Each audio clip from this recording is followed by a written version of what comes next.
Welcome to my YouTube channel. तो आज हम स्टडी करेंगे HTML में स्क्रिप्ट टैग को। तो दोस्तों आप HTML ट्यूटोरियल सीरीज़ का लेसन नंबर 25 देख रहे हैं। तो HTML में जिस तरह से दूसरे टैग्स होते हैं इसी तरह से स्क्रिप्ट टैग भी होता है। हम स्क्रिप्ट टैग को एक्सटर्नल कोड को इंक्लूड करने के लिए भी यूज़ कर सकते हैं और हम स्क्रिप्ट टैग से इंटरनल कोड लिख के उसी HTML फाइल के अंदर उसको यूज़ कर सकते हैं। तो चले आइए स्टार्ट करते हैं। तो दोस्तों मैंने विजुअल स्टूडियो कोड ओपन कर लिया है। तो मैं यहाँ पे HTML का बेसिक कोड स्ट्रक्चर लिख लेता हूँ। मैं HTML5 यहाँ पे लिखता हूँ और यहाँ पे देखिएगा HTML5 पे मैंने क्लिक कर लिया और यहाँ पे मैं टाइटल और हेडिंग दे देता हूँ। तो दोस्तों मैंने यहाँ पे टाइटल लिख लिया है और मैंने यहाँ पे एक हेडिंग भी लिख ली है। आपके पास इस फाइल को ओपन करने के दो मेथड हैं। एक आप अगर तो आपने एक ये कि यहाँ से आप देखिएगा या जिस फोल्डर में फाइल ये पड़ी हुई है उसके ऊपर आप डबल क्लिक कर लीजिएगा तो ये आपको आउटपुट शो हो गया है। दूसरा मेथड आपके पास ये है कि यहाँ से आपने अगर लाइव सर्वर एक्सटेंशन इंस्टॉल की हुई है तो आप यहाँ पे राइट क्लिक करेंगे, ओपन विद लाइव सर्वर की ऑप्शन आएगी, इससे भी आप ये ओपन कर सकते हैं फाइल को। आप इसके रिलेटेड वीडियो भी देख सकते हैं। आई बटन पे लिंक दे देता हूँ। तो दोस्तों स्क्रिप्ट टैग की मदद से हम जावास्क्रिप्ट के कोड को इंक्लूड कर सकते हैं। जावास्क्रिप्ट का कोड जो होता है वो इमेज मैनिपुलेशन के लिए यूज हो सकता है या फॉर्म वैलिडेशन के लिए या डायनामिक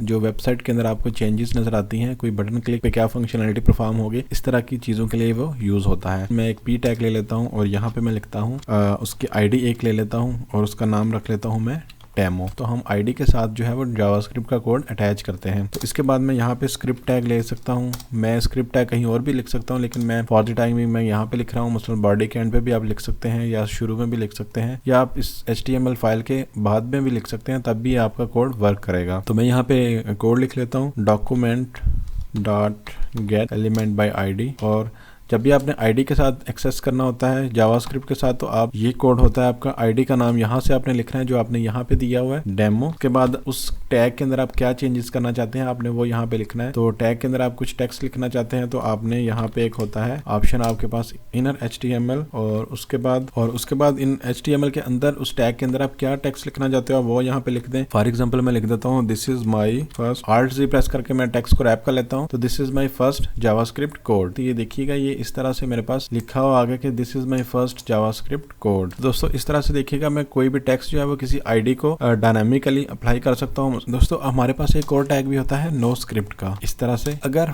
किसी वजह से हमारा स्क्रिप्ट टैग जो है वो वर्क नहीं करता तो उसके साथ जो नो स्क्रिप्ट का टैग होता है उसके अंदर हम कुछ टेक्स्ट लिख देते हैं तो वो शो करवाना शुरू कर देता है। मसलन दोस्तों आप ये देखिएगा मैंने ये नो स्क्रिप्ट टैग में लिख दिया है sorry your browser does not support JavaScript. तो अगर किसी वजह से मेरा ये कोड नहीं वर्क करता, मेरे ब्राउज़र में अगर जावास्क्रिप्ट जो है वो अपडेटेड नहीं है या मेरा ब्राउज़र उसको सपोर्ट नहीं कर रहा या वो ब्राउज़र डिसेबल्ड है जावास्क्रिप्ट उसमें, तो वो ये इस कोड को रन करने के बजाय वो इस मैसेज को शो करवाना शुरू कर देगा। अभी मेरा देखिए कोड वर्क कर रहा है इसलिए आउटपुट शो हो रही है। मैं अगर ब्राउज़र में जाके जावास्क्रिप्ट को डिसेबल कर देता हूँ तो ये कोड रन होने के बजाय ये वाला मैसेज शो होगा। मैं आपको करके दिखा देता हूँ। आप यहाँ ब्राउज़र पे आ जाए, यहाँ पे आना है मैंने सेटिंग्स में, उसके बाद यहाँ पे जाना है हमने प्राइवेसी एंड सिक्योरिटी और यहाँ पे आता है साइट सेटिंग में जाके आपने करना है यहाँ से जावास्क्रिप्ट। ये आप देख रहे हैं जावास्क्रिप्ट लिखा हुआ है, इसको यहाँ पे आप site can use JavaScript don't allow sites to use JavaScript आप इस पे क्लिक कर दीजिएगा अगर, तो ये हो गया है हमारे पास डिसेबल। अभी मैं इसको ऑफ करता हूँ तो मैं इसको रिफ्रेश अगर करता हूँ तो ये देखिएगा मेरे पास ये आउटपुट शो नहीं हुई। मैं Ctrl+S करके अगर इसको ओपन विद लाइव सर्वर करता हूं तो ये देखिएगा दोस्तों ये अब उसने शो कर दिया है sorry your browser does not support JavaScript, क्योंकि मैंने इसके अंदर जावास्क्रिप्ट को डिसेबल कर दिया है। अगर मैं इसको इनेबल करता हूं दोबारा से यहाँ से जाके सेटिंग्स प्राइवेसी एंड सिक्योरिटी, यहाँ से आपने जाना है साइट सेटिंग्स और यहाँ पे आपने जाना है जावास्क्रिप्ट और ओके कर देना है। इसी तरह से आप दोस्तों किसी भी ब्राउज़र के अंदर इस तरह से जावास्क्रिप्ट को इनेबल डिसेबल कर सकते हैं।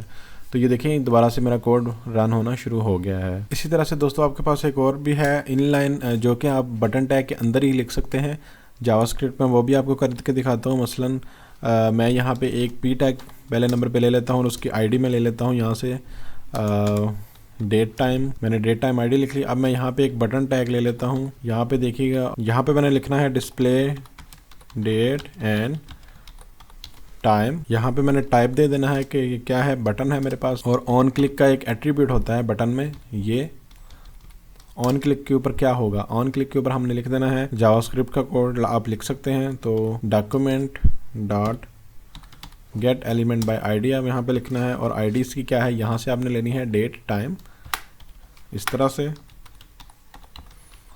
और यहाँ पे आपने लिखना है डॉट इनर HTML और आपने इसको इक्वल कर देना है डेट के। इस तरह से डेट का एक फंक्शन आता है, उस तरह से आपने लिख देना है। तो मैंने सेव करता हूँ और ये देखिएगा ये मेरे पास बटन शो हो गया, डिस्प्ले डेट एंड टाइम। अगर मैं इस पर क्लिक करता हूँ तो ये इसको यहाँ पे शो करना चाहिए नीचे डेट और टाइम को। तो मैं यहाँ पे क्लिक कर दिया तो ये देखिएगा इसने शो करवा दिया है डेट और टाइम को। तो इस तरह से हम दोस्तों हम बटन्स के अंदर जो है वो ऑन क्लिक एट्रीब्यूट के साथ जो है वो हम जावास्क्रिप्ट का कोड लिख सकते हैं, जिसको कि हम इनलाइन मेथड भी कह सकते हैं। इसके बाद दोस्तों मैं आपको एक और मेथड बताता हूँ। आप जो है वो ऑन क्लिक एट्रीब्यूट के अंदर जो है वो फंक्शन भी लिख सकते हैं। मसलन मैं यहाँ पे लिखता हूँ बटन, और एज इट इज़ मैं टाइप यहाँ पे दे देता हूँ बटन की। मैं यहाँ पे लिखता हूँ क्लिक, मैं यहाँ पे लिख देता हूँ कि मुझे क्लिक करो जब आपने नीचे वाले बटन का स्टाइल चेंज करना है। तो यहाँ पे जो है वो मैं पी टैग ले लेता हूँ और उसकी आईडी एक दे देता हूँ, डेमो के नाम से डेमो2 कर देता हूँ, क्योंकि ऑलरेडी मैं एक डेमो यूज़ कर चुका हूँ।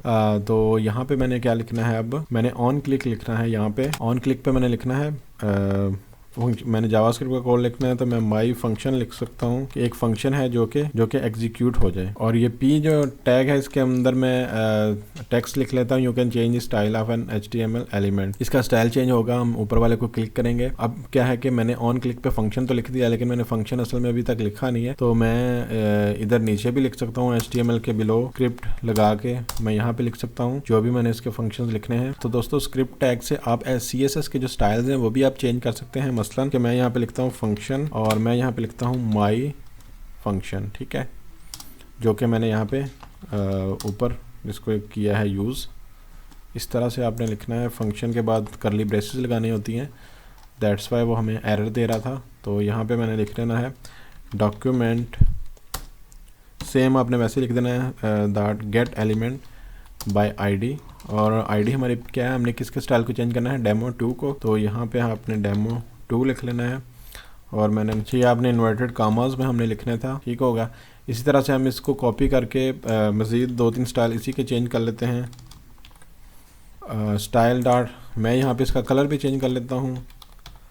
कलर मसला मैं यहाँ पे कर देता हूँ कौन सा, ब्लू कर लेते हैं। और बैकग्राउंड कलर भी मैं यहाँ पे चेंज कर सकता हूँ, style dot background colour, background colour ये वाला है, और मैं इसको क्या कर देता हूँ यहाँ पे येलो कर लेते हैं। तो दोस्तों ये मेरा कोड कंप्लीट हो गया। जैसे ही मैं यहाँ पे इस बटन पे क्लिक करूँगा तो मेरे पास जो ये वाला टेक्स्ट है इसके अंदर, इसके ऊपर ये वाले स्टाइल्स अप्लाई होने चाहिए। मसलन इसका जो फॉन्ट साइज़ है वो 30 हो जाना चाहिए, कलर ब्लू और बैकग्राउंड येलो। तो मैं इसको रन करके देखता हूँ, मैं सेव कर दिया और मैं इसको क्लिक करूँगा। यहाँ पे मैं इसको क्लिक करूँगा तो ये नीचे वाले टेक्स्ट का स्टाइल चेंज हो जाएगा। ये देखिएगा ये इसका साइज़ भी चेंज हो गया है, इसका कलर भी और इसका बैकग्राउंड कलर भी। तो इस तरह से आप स्टाइल को भी चेंज कर सकते हैं यूजिंग जावास्क्रिप्ट या स्क्रिप्ट टैग की मदद से। तो दोस्तों यहाँ पे हमारे पास एक और ऑप्शन मौजूद है कि मैं इस फाइल को जो है वो तो दोस्तों मैं इस फाइल को जो है, ये जो हमारा स्क्रिप्ट वाला टैग, जो हमारा स्क्रिप्ट टैग है, इसको मैं किसी दूसरी फाइल में लिख के यहाँ पे इंपोर्ट करवा भी सकता हूँ। उसको हम कहते हैं एक्सटर्नल स्क्रिप्ट टैग या एक्सटर्नल जावास्क्रिप्ट। तो मैं यहाँ पे एक नई फाइल, तो मैं सबसे पहले यहाँ पे एक नई फाइल बना लेता हूँ script.js के नाम से, और इसमें मैं जो मेरा पास स्क्रिप्ट का मैंने फाइल लिखी हुई है, मसलन मेरे पास ये स्क्रिप्ट का कोड था और मैं इसको एज इट इज़ यहाँ से कट ही कर लेता हूँ और यहाँ पे मैं पेस्ट कर देता हूँ। उसके बाद और जी प्रेस कर लेते हैं। उसके बाद मैं यहाँ पे फिर गया, यहाँ से और मेरे पास कौन था, ये तो मेरा इनलाइन स्टाइल था, इसको मैं एज इट इज़ ही रहने देता हूँ। और दूसरे वाला मेरे पास ये वाला कोड था। तो आपने स्क्रिप्ट टैग को यहाँ पे नहीं करना, उसके अंदर जो कोड है वो उसका आपने कॉपी करना है। जस्ट तो मैंने यहाँ से पेस्ट कर दिया, सेव कर दिया। यहाँ से मैं इसको रिमूव कर देता हूँ और यहाँ से भी इसको मैं रिमूव कर देता हूँ। तो यहाँ पे मुझे एक और जो है वो टैग लेना पड़ेगा, स्क्रिप्ट टैग, फाइल को इंक्लूड करने के लिए। तो मैं src सोर्स कहाँ पे हमारा, और उसी फोल्डर के अंदर ये स्क्रिप्ट वाली फ़ाइल होनी चाहिए, तभी वो कॉल होगी। अगर कोई दूसरी जगह पे है फाइल आपकी, तो उसका आपको पाथ देना पड़ेगा। तो मैं यहाँ पे स्क्रिप्ट टैग लिखता हूँ और ये देखिएगा ये आ गई हमारे पास आपके। मैंने इसको सेव करता हूँ तो ये देखिएगा अभी मेरे पास कोड जो है वो रन होना चाहिए। अच्छा जी, तो मैं यहाँ पे देखता हूँ ये डिस्प्ले डेट एंड टाइम मैंने क्लिक किया, हो गया। उसके बाद ये देखिएगा ये चेंज करेगा अपना स्टाइल को, तो ये इसने भी कर दिया। अब मैं फ़र्ज़ करें मैं स्क्रिप्ट जो है वो यहाँ पे फाइल का नाम थोड़ा सा डिफरेंट कर देता हूँ, तो अब इसको ये देखिएगा ये कोई जावास्क्रिप्ट वर्क नहीं करेगी। मैंने डेट टाइम पे क्लिक कर दिया तो ये तो इनलाइन था ना, ये इनलाइन था, ये देखिएगा यहाँ पे कोड लिखा हुआ है, दैट्स वाई ये चल गया। इस पर क्लिक किया, ये नहीं चला, तो मैं दोबारा से इसको करेक्ट कर देता हूँ। इसलिए आपको प्रॉपर फाइल जो है वो उसका लिंक देंगे और वो फाइल पड़ी हुई होगी, उसको अंदर कोड मौजूद होगा तो आपका इंक्लूड हो जाएगा इस तरह से। तो ये दोस्तों बिल्कुल बेसिक मैंने आपको बताया है कि HTML लेवल पे आप जावास्क्रिप्ट को किस तरह से देख सकते हैं, मतलब आप कोड को समझ सकते हैं, कोई बेसिक कोड हो। तो बहरहाल जावास्क्रिप्ट एक खुद से एक लैंग्वेज है जिसको आपको कंप्लीट जो है वो ट्यूटोरियल सीरीज़ को देखना पड़ेगा। और तो दोस्तों मैं उम्मीद करता हूँ कि आपको मेरी वीडियो बहुत अच्छी लगी होगी, तो इसको लाइक ज़रूर कीजिएगा और चैनल को भी सब्सक्राइब कीजिएगा।